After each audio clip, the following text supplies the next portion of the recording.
Looking for the latest on the Jazz, Utes, Cougars, and Aggies?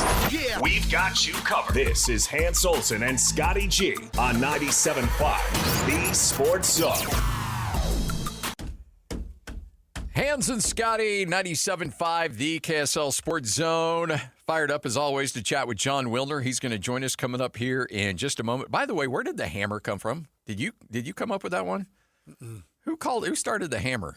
I think PK came up with the hammer. Oh, really? Oh, no. I think so. All right. Is that only but I feel like is that a station nickname or is that a national nickname? Yeah, that's the thing. I don't know if it came from nationally or if we created it or if somebody on our staff, but you think PK was the one that... I think so. Wow. All right. Well, we will chat with him coming up in a bit. There's a lot going on, certainly, at Washington.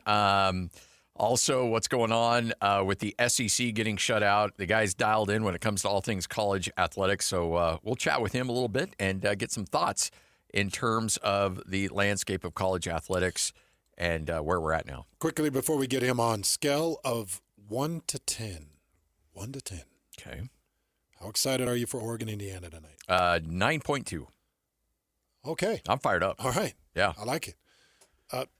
What way do you see this going? I think Indiana gets the W, but I would love to see Oregon because I want to see a team on the western side of the United States win a national championship. And that'd be nice. I'm kind of a Dan Lanning fan. I don't know why. Really nice. Are you really? A little bit, yeah. I don't know why. But well, the other thing is Oregon winning would maybe justify what happened against Texas Tech. Yes. Yeah, that's true. Blanking Texas Tech, beating them 23-0. You would hope that Oregon would show well against the number one team in the country.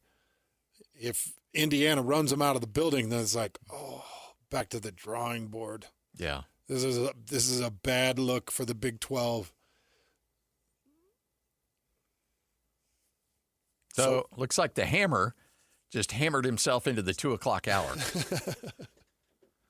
He's going to be at 2:05 today. Could not do 1:05. Oregon's path to the semifinals, they went through number 12, James Madison. Yeah. The Fighting Madisons. The what was it that got Fox all in trouble in Alema and Frank? Oh, they were calling him the Dukies. So they were calling the game when James Madison came to Logan a couple of years ago. Uh-huh. And great game. By the way, McKay Hillstead, absolutely incredible in that game. And Utah State, James Madison went right down to the wire. James Madison got the win. But it was the TV broadcast that had Alema and Frank on it was picked up back in James Madison, wherever that is. And these guys kept calling James Madison the Dukies. And apparently that's a big no-no. James Madison does not like to be referred to as the Dukies. And I guess the amount of emails and texts and tweets and everything that came rolling in to those guys, just obliterating them on social media. And they had to do, as much of a public apology as they could. Oh. Those guys aren't really capable of apologizing. I know how that goes. Yeah. Honestly, we have to apologize for stupid things anyway. Constantly. Like, well, you don't need to apologize. It's James Madison. What are they going to do to you? And, just like, hey, nobody needs guess to apologize. What? You're the Dukies. That's it. Just when you play out here in Utah, we're going to call you the Dukies, and you can deal with it. You know who should apologize is the people that asked them to apologize, because that's an embarrassment. I don't know if anybody asked them to apologize. You think they just did it? I think because they're good people? Yeah. Well, this is going to be interesting because Oregon suffered one loss through the regular season. That one loss kept them out of the Big Ten championship. The Big Ten championship went down between Indiana and Ohio State. What was the one loss that kept Oregon out of the Big Ten championship? Indiana. Yes. Indiana beat them 30-20. It was a really good game. It was right in the middle of the season. At that point, Indiana was ranked number 7, and it was just a fantastic powerhouse game. And it was in Autzen too, right? That was in Indy. No, you're right. It was in Autzen. Okay. It was in Autzen Stadium. And Indiana gets the win on them, and they go on a 6-game run. They don't make it to the Big Ten championship, obviously, but they get James Madison. They dispatch them.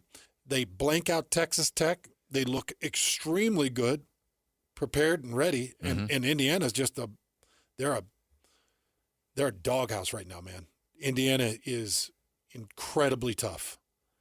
Quarterback makes really good check down decisions. They get the ball out fast. They've got really good coaching, great schemes, great game plans that really just hit every area of the defense. When you watch Indiana play, it's like watching them hit every number on the bingo card. Yeah. There's no weak spot. Weakness, yeah. Like, oh, we don't got to worry about that. Because the second you stop worrying about that, this coaching staff does a really good job of, all right, B7, go hit them. Yeah. And you're like, oh, no. We didn't, like, they've got every area covered. So I love this Indiana team. I think they're going to win the championship. I do too. That's why it'd be great to see Oregon get the win, right? Because it'd be fun to see the guys that we thought would win it, and now Oregon goes into it. And really, are we prepared to live in a world where Indiana wins a college football playoff? Like, I get it. We all like, and you really can't call them David because they've invested so heavily, so they're buying incredible players. And so, they're doing what everybody else is doing at a very high level, but are we really ready to live in a world where we're going to crown Indiana a college football playoff championship team?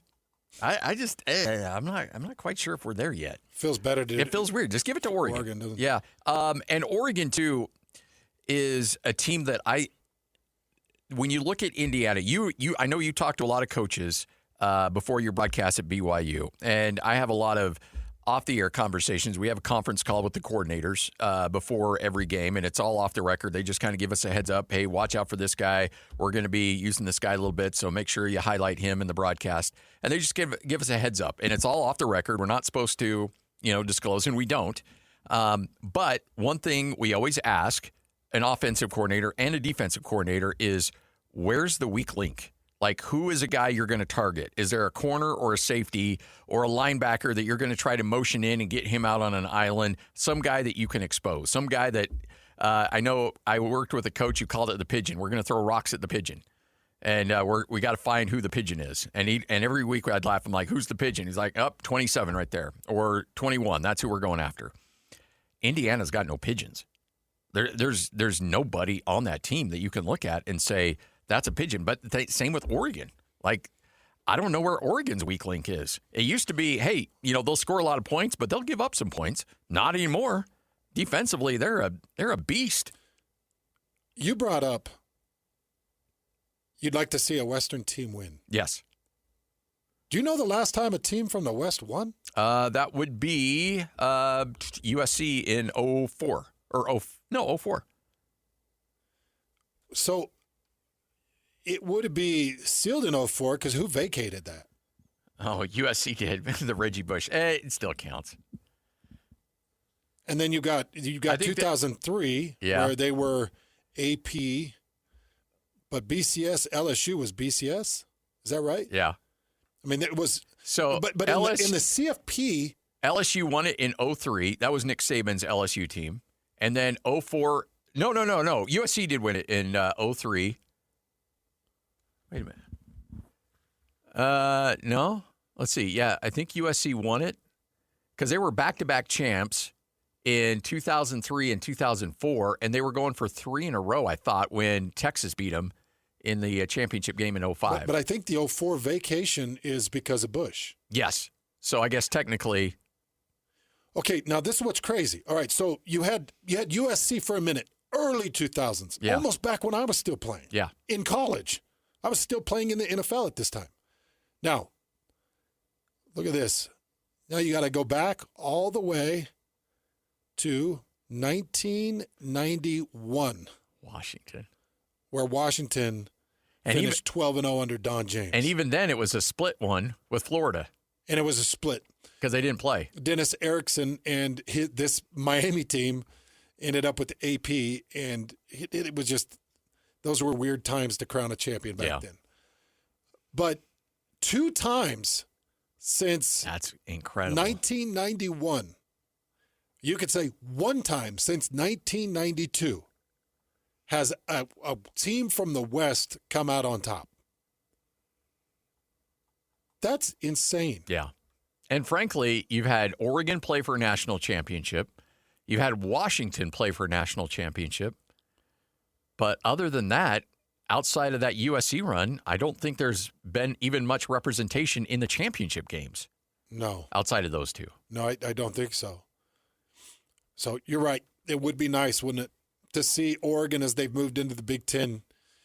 It'd be nice. But it feels like it would feel better to have it in the West and have it be Oregon than Indiana. Oh, I agree. But the problem is, too, does it even feel like it's a West team if they're playing in the Big Ten?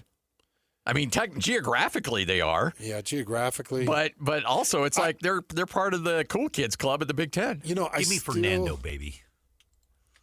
You want your future quarterback to win. I understand that.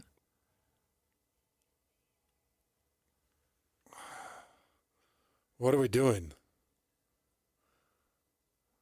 Is this ABBA? Yeah, it is ABBA. I almost said turn it off, but turn it up. Guys, this is one of those things that as a man you're like, I'm not supposed to like it. Purge it. It's like when you're at a steakhouse or a nice restaurant, your wife orders coconut shrimp, and deep down you want it, but you know it's very unmanly to have coconut shrimp. But coconut shrimp's really good. Yeah, but I love that you don't care. Yeah. You don't care what anybody thinks. Who, me? Yes, you. It's you stupid that I like ABBA. But it's like, not. The song "Take a Chance" is like one of my all-time favorite songs. So the movie Mamma Mia, all about it? No, not all about it, but definitely throw it on and tap my toe. Okay, so you'd rather just listen to the music than watch the movie? Sure. Yeah. Okay. Yeah, for that one. All right. Particularly. But most musicals, and by the way, "Song Sung Blue." Has it hit the charts like I've been saying it should? I don't even keep track of it's gaining steam, that's for sure. And I will be watching it here in the near future.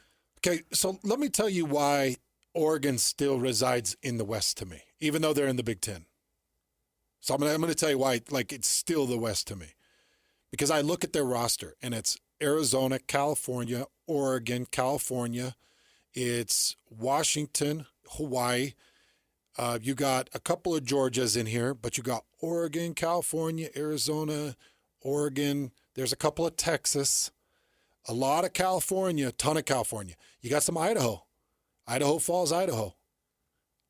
Kenyon Sadiq is out of Idaho Falls, Idaho. You got Orem, Utah. Roger Saliapaga.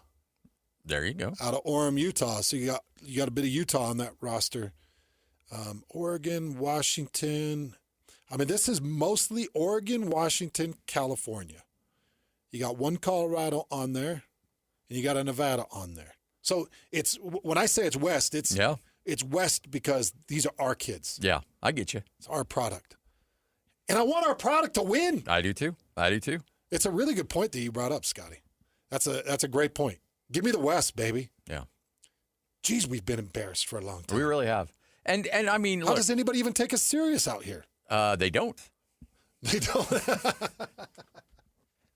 Yeah, they don't. Yeah, I mean, look, even the stink of the West Coast is now rubbing off on the Big 12. The Big 12's not getting any love because, well, they've added Arizona, Utah, BYU. We can't give them any love. West Coast Conference. Come on, they might as well be kicking games off at 8:30 for crying out loud.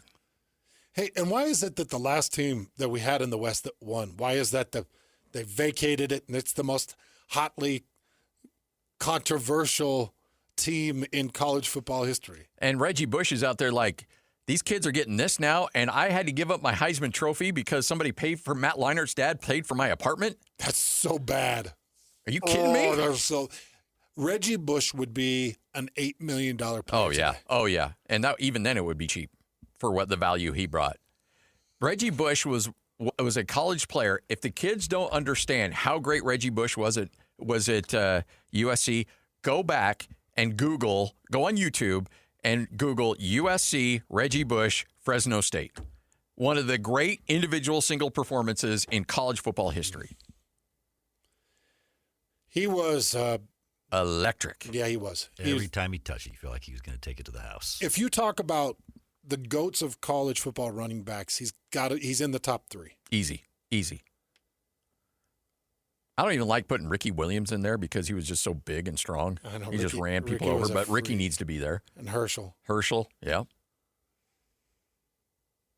What was Bo Jackson like? Was he at Auburn? He was at Auburn. I don't remember. I mean, I'm sure he was great, but I don't remember crazy numbers. Barry Sanders at Oklahoma State. I remember watching a Holiday Bowl when I was a kid. They were playing Wyoming, and he ran for like 400 yards, it seemed like. Yeah, but maybe Reggie's up there. Maybe he's one or two because he was so special. But the West has just been humiliated. Yeah, it's ugly. Well, it's time. It's our time. You know what? I'm putting an O on my shirt tonight. Tonight, I swim with the Ducks. Plus, one of my very best friends played at Oregon. Oh, yeah? And he lives just down the road from me. So, is he going to be rocking the green jersey tonight? Shout out to Ryan Lofton. Ryan, go Ducks. The greatest Oregon Duck in the state of Utah. Bo Jackson in 1985 went for nearly 1,800 yards rushing. What was that last year? Did Barry broke 2K, didn't he? 18? I think he did. I think you're right. Yeah, in nearly 1,800, yes. About 14. And that was when they were playing 10 games, probably. 11 games. 11 games. Yep. 17 touchdowns. Finished a career of 4,300 yards and 43 touchdowns. Herschel Walker rushed for 5,259 yards in 3 seasons. Did Herschel do it on the baseball field too? Herschel did it. He did it his freshman year. He broke the freshman record at 1,616. Okay. All right. I got you all beat. Sheesh. Barry Sanders, junior year, Oklahoma State, 1988.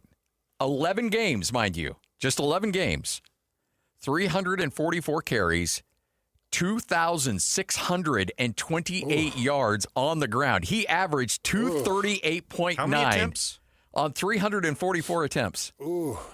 He averaged 240 yards a game. He had 37 touchdowns that season. Bo did it on 278 attempts. What was his per game average? 162. All right. Well, I got 240 over here. Okay. So. Oh, my gosh. So he won the Heisman? Yes. Yep. That is an insane year. Let's see. Selected unanimous All-American, 8th non-college senior to attain the Heisman Trophy. Yeah. Speaking of running backs, L.J. Martin comes back. That's huge for BYU. But everybody better be on high alert to find the number 2 running back at BYU. Yeah. Because when LJ went down, it was like, uh-oh. Go to the cupboard. There's nothing here. Go to the cupboard. Sione is hurt. His can is expanded. I think it's botulism. DeMooney, what's going on? The box is open. It's got weevils. Like everything that you went to was just, DeMooney, he did okay. Was it the Pop-Tarts Bowl? Yeah. He did okay. He did. He stepped up. He had some moments. All right, so here's the amount of carries L.J. Martin had this year, 236. The next highest in terms of rushing carries, Bear Bachmeier at 147. The next highest after that was should be Parker Kingston. Parker Kingston. Yep. Then it should be Cody Hagan. Cody Hagan had 9. Enoch Niwahine had 25. That's right. It was Niwahine. Had 25, so one less than Parker Kingston. DeMooney had 19. Sione Moa had 18. So your next highest attempts running the football outside of LJ, a quarterback, and a wide receiver was Niwahine with 25. Yeah, and Enoch's done. Yeah. He's a senior, so he's out.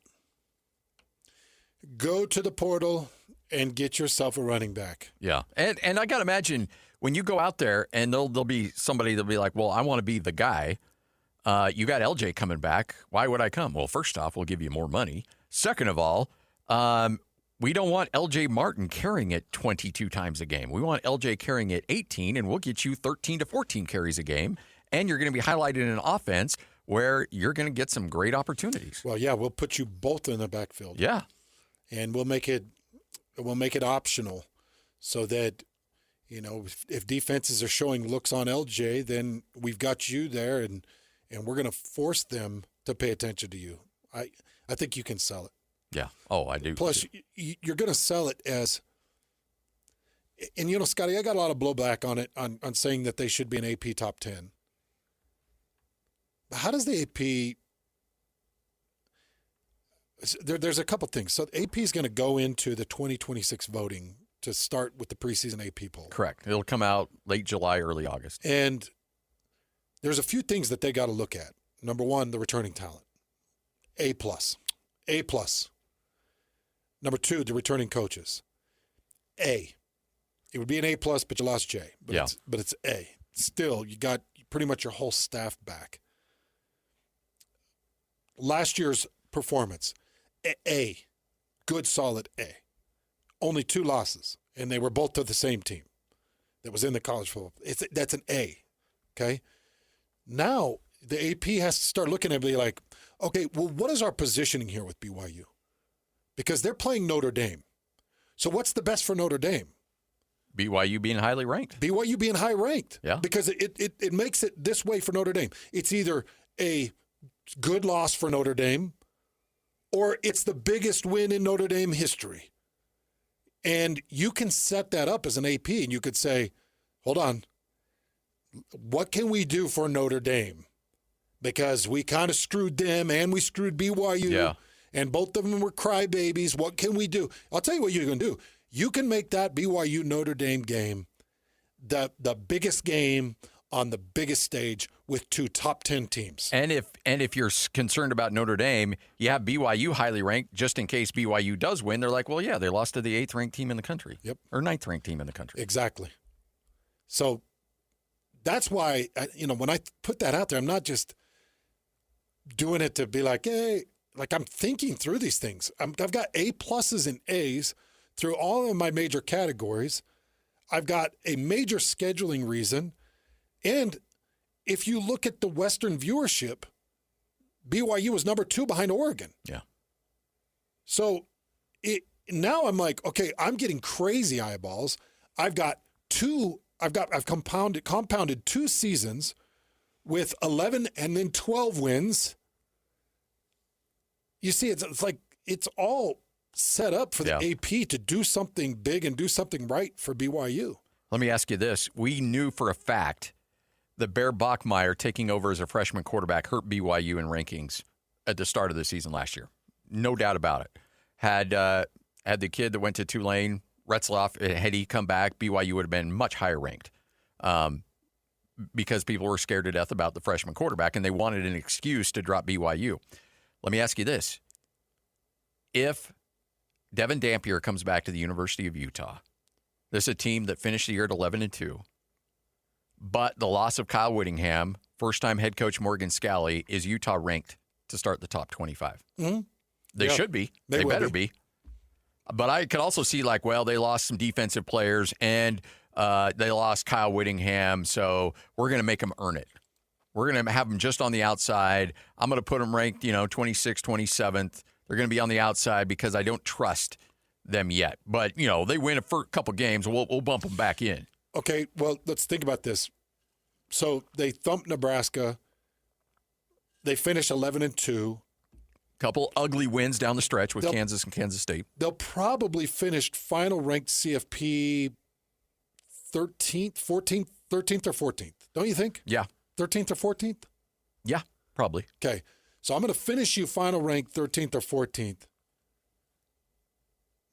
The Kyle Whittingham and Jason Beck thing, it takes out a lot. But if you've got your superstar quarterback back and you believe that Morgan Scalley can anchor down and hold down the defense and almost kind of rebuild the defense because the defense really lost themselves at the back end of that season, but can rebuild it, then they should absolutely be in the top 25. They should probably be somewhere between 20 and 15. I think. I would think so, too. And plus, the AP's got to look at it and be like, all right, well, who are we favoring? What are our Big 12 favorites?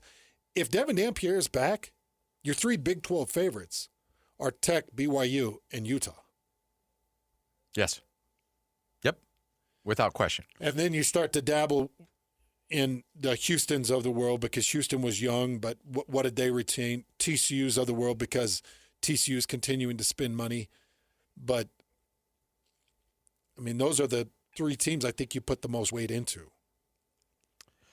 Hans and Scotty, 97.5, the KSL Sports Zone. Hey, by the way, if you want to go to YouTube, just search KSL Sports, and you can see Hans and I in high quality, high definition. I don't know if that's the case or not, but you can see every flaw on my face, so it must be some high level. And you can interact with the show. We got a live chat feature, and I've been trying to dabble into it a little bit, but we do have one coming in from a gentleman who I believe is in one of your favorite cities in the country, New Orleans. And he said, my dream is for Hans, Scotty, or Lloyd to say hi to the listener in New Orleans. Well, hey, you listener in New Orleans. Hi. How are you? Go get that beignet from me, buddy.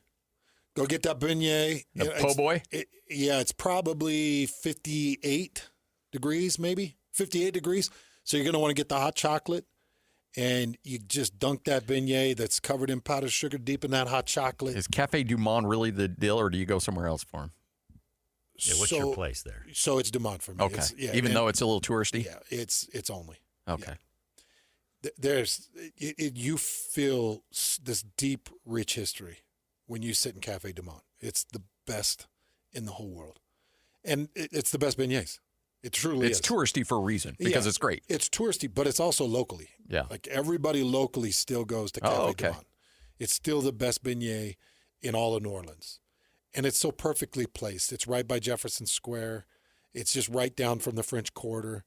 You've got every major landmark of New Orleans is kind of surrounding Cafe Du Monde. It's just so great. I can't even tell you how much I love New Orleans and the people of New Orleans. All right, so there's the best. dessert. If you could choose one savory item from New Orleans, what are you going with? Yeah, it's the beignet. No, savory. Like a meal. Gumbo? Crawdads? No, it'll be the etouffee. Etouffee. I was going to say that next. I knew that. It'll be the etouffee. Yeah. It's a lot of people like the gumbo, but for me, it was like love at first bite. Yeah. For the etouffee, and I've had everybody does it a different way, but the Acme etouffee it's my favorite. And Acme's, I know people are going to say, what? There's a reason that they've got 100 locations around New Orleans. It's because their food is perfection. So don't jump on me. Don't. And whoever this guy is in New Orleans, I don't want to hear your opinion unless it matches mine. He says. What? No. It's okay to have differing opinions. Oh, sorry. But the guy did say, I can die happy now. So he's happy. He's a big-time listener from New Orleans. Come on. And if you have an opinion other than mine, go die. It's okay. I've been dealing with this for a lot of years. I apologize, man. You're one of us. You can have your own opinion, just don't voice it. All right, Hans and Scotty, 97.5, the KSL Sports Zone, good, the bad, the ugly. John Wilner was expected to join us at 105. He will join us today at 205 right here on The Zone. It's time to saddle up and talk about the winners and the losers. This is the good, the bad, and the ugly. Now, here's the good. It is your good, it is your bad, it is your ugly. Hey, you want to snag one of those on that top shelf for me? Gracias. All brought to you by RGS Exteriors. It's one of those days where you need a little... Go get it. Get it. Our boys at RGS. Love you, Tim. Oh, man, I love Tim. It's been a while. We got to get back out there. Love you, RGS. Oh, we're going to be here soon. Yeah, I know they got a bunch scheduled, so I'm fired up. Hey, if you just went through this rain and this snow and your gutters are full of ice and you're thinking, what am I going to do? What's going to happen? Well, I'll tell you what you're going to do. You're going to call Tim and the boys at RGS because they're Scotty and I's best buddies. Yes. Love them to death. All you got to do is dial 801-280-3110. That's 801-280-3110. And just say, hey, I got gutter problems. And Greg or Ross or a handful of our other boys out there, they'll be out to the house. They'll put a little heat cable in that gutter. They'll give you a turn on, turn off switch, and you're going to be able to empty that gutter quickly. Yeah. Imagine being able to turn it on and have that thing electrically know exactly, all right, you know what? It's cold. Time to turn on. Yeah. If it's not cold, all right, we're going to shut down the power a little bit. It's crazy the technology that goes into that stuff. And I've got the heat cable. Yeah, I've got it, and it works. Oh, it works great. Yeah, I had some old heat cable that I inherited when I bought the house, and it's fried itself out. So that's on my summer to-do list. I was shocked by how affordable it is. Yeah, I know. I was thinking, they're going to run me for $600, $800. Yeah. And that's just not the case. Yeah. All right, let's start with the good. The Jazz get the win last night. They knock off the Dallas Mavericks 116-114, and the Jazz snap that losing skid, improved to 13-24 on the season, but they're almost a 500 team at home. 9-11 at home, but tell you what, and Lloyd, I don't know if you have it or not, or if it's right there. I did not hear David Locke's call on that Keontae George shot late in the game when he controls the dribble and gets that floater to go. Was an absolutely incredible individual play. Keontae George goes for 19 points, 8 of 12 from the field, 1 of 4 from the three-point line. He has 3 rebounds, 7 assists, and 3 steals too. When you heard when you hear Bryce Sensabaugh talking about him getting All-Star votes, he should. He absolutely. Is he going to be an All-Star? No. But should he be in the conversation? Yeah, absolutely. Should grab a few. How sweet is it that in your first 2 games against the Dallas Mavericks, you're 2-0? Yeah. Okay, so nobody wants to win right now. But why would you want to beat the Dallas Mavericks? Well, because the Dallas Mavericks were gifted the number 1 overall pick in the draft lottery. They draft out Cooper Flagg, who's going to be great, and you've beat him both times. I know in the grand scheme of things, the overall significance, it's nothing. To a shallow individual like myself, a vindictive, shallow individual like myself, it's something. That's why when we had Danny Ainge on the first time they beat him, remember they beat him in overtime, and I said, Danny, was it just a little sweeter? And Danny's like, what? He's like, what? No. This, we just beat Dallas. And we want to beat every team. Yes. And I'm like, yeah, but it's a little sweeter, right? I mean, it's the number. No, we really want to beat every team. Yeah. I'm like, oh, okay. Okay. I'm an idiot. But deep down, come on. But come on. I know I called him right after. I'm like, after the show, I'm like, Danny, but really, right? He's like, no, dude. They're all the same. we wanna... It's a 1 of 82. But they got Cooper. So I have not heard this highlight. Lloyd, is it worth it? Is it worth playing? Because I would imagine David will lose his mind. But sometimes I think he's going to lose it, and then he doesn't. And then there's other times where he, keeps it pretty calm when I think it's going to go crazy. So here's David Locke's call on probably the play of the game from Keontae George. Keontae retreats out, 10 on the clock, driving, fading off his left foot and tickling the twine. Keontae George with a marvelous one-on-one move, spins Cooper Flagg around and fades back off the left foot and puts the Jazz up by 5 with 28 seconds to play. See, it's a good play when you get 2 chuckles from Ron Boone. Ron Boone will always give the you always hear that in the background. 1 chuckle, good play. 2 chuckles, awesome play. Yeah, awesome play. Great call there by Dave. Yeah, really good. Good stuff. But the Jazz get the victory last night, 116-114. But back to your point with Cooper Flagg, he's good. Yeah, he's great. 26 points, 10 rebounds, 8 assists, 3 steals, 1 block shot. Yeesh. He's amazing. Honestly, he's amazing. And he's played 37 games this year. So far, he's averaging about 35 minutes per game. And he's going 19 points,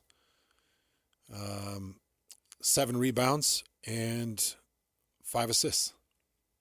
19, 7, and 5. Not bad. For a rookie, it's not bad.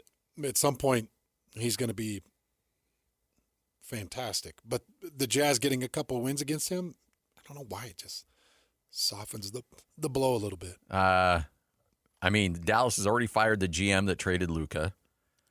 Yeah. And they've been awarded But he Cooper got Flag. him Cooper Flag. But he yeah, got him like, Cooper come Flag. on. Like, oh, jeez.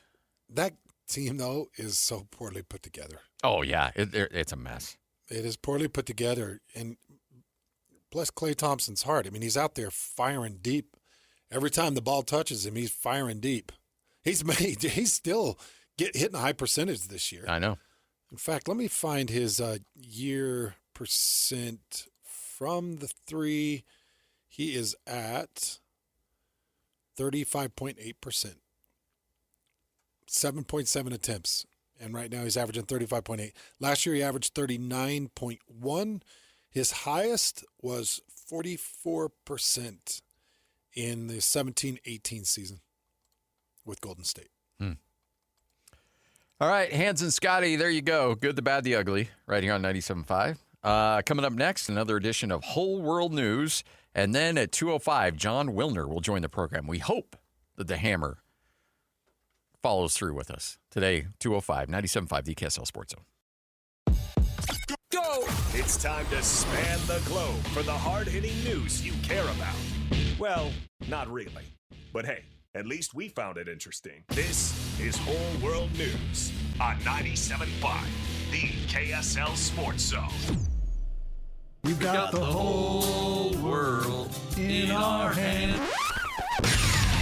You got the whole world in our hands. We've got the whole world in our hands. We've got the whole world in our hands. We've got the whole world in our hands. You've got you and me, brother, in our hands. You've got you and me, sister, in our hands. You've got you and me. Hans Olsen, Scott Gerard, 97.5, the KSL Sports Zone. Hope you're all well. By the way, a great tweet from, and I read it to you during the break, from, I don't know, hashtag Doomsayer. I don't know who that is. But he said, let's all thank Caitlin Clark for absolutely torching Haley Van Lith back in March, which led to her transferring from LSU to TCU, which was then going to cut into Haley Cavender's playing time, which led Haley and her twin sister back to the University of Miami, which led to Carson Beck following his girlfriend to Miami, thus allowing Carson Beck to lead the Miami Hurricane to a national championship game appearance. You thought the Kyle Whittingham butterfly effect was something. The Caitlin Clark butterfly effect is even bigger. But there's no doubt the Cavender, and I don't know which one was the girlfriend of Carson Beck, but yeah, that did have a big say on where he ended up playing football. Make no mistake. And granted, the paycheck was nice too. Hey, what are we up to on maternity leave? What are we up to now? I think 7.5 months now. Is it 7.5? Yeah, Maybe they match the amount of time, the gestation time, to the amount of time you get off. Yeah, plus 2 weeks. And seriously, what is it? Like 3 months? 2-3 months? I don't know. I've been out of that business for a while, so. I just want to know what it is because. Are you expecting? No, but today's Whole World News story, we're going to go to Canada for today's Whole World News story. This 22-year-old woman from Canada, her name's Kira Cousins, had some incredible news to share on Instagram about being pregnant. And she shared the baby bump, pictures of the baby bump. That's awesome. I tried to put a couple pictures. She had ultrasound images that she shared on Instagram. She even had a gender reveal party. Oh, yeah. Pop the balloon. Yep. She had at the reveal party, she had many people come and bring gifts. And it's a big reveal party. Got to do it right. And Especially on the first. Yeah. And celebrated Kira's pregnancy. And they all looked at the images. They came up with the name Bonnie Lee Joyce. It's a throwback to ancestral stuff. She's got a grandma that was Lee and a grandma that was Bonnie. So Bonnie Lee Joyce. It's a really cute gesture. Sure. And this woman went on to have the baby. And it was just a beautiful, bouncing little baby. And there were images of her with the baby. And the baby started looking the same in every picture. And people were like, that baby it's not aging. what's wrong with the baby?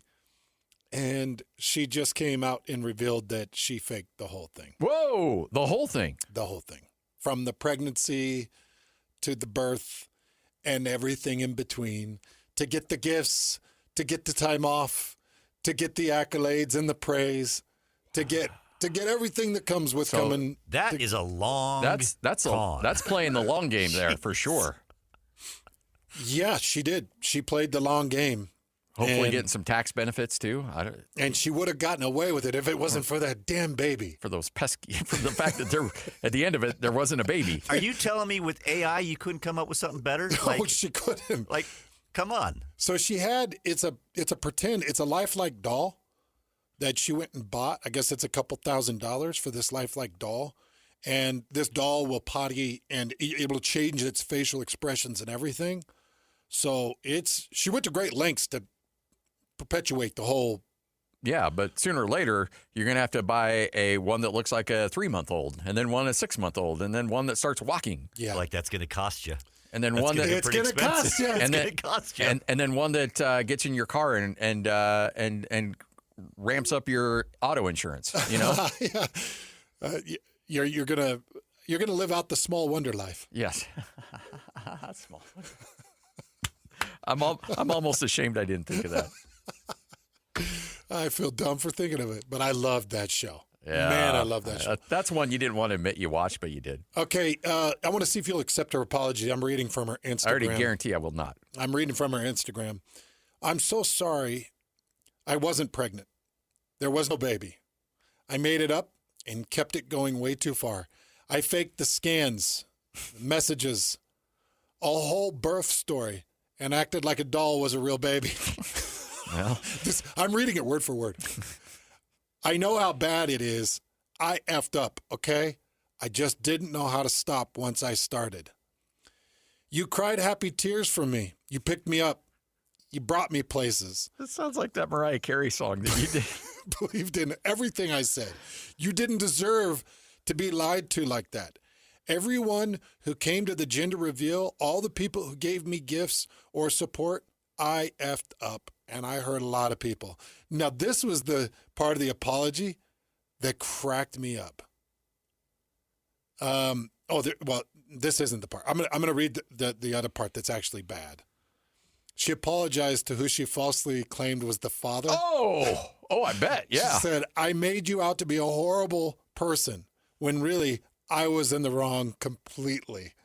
So it sounds like she was ran some dude through the mud over this. He knocked me up and then he left kind of thing. Wow.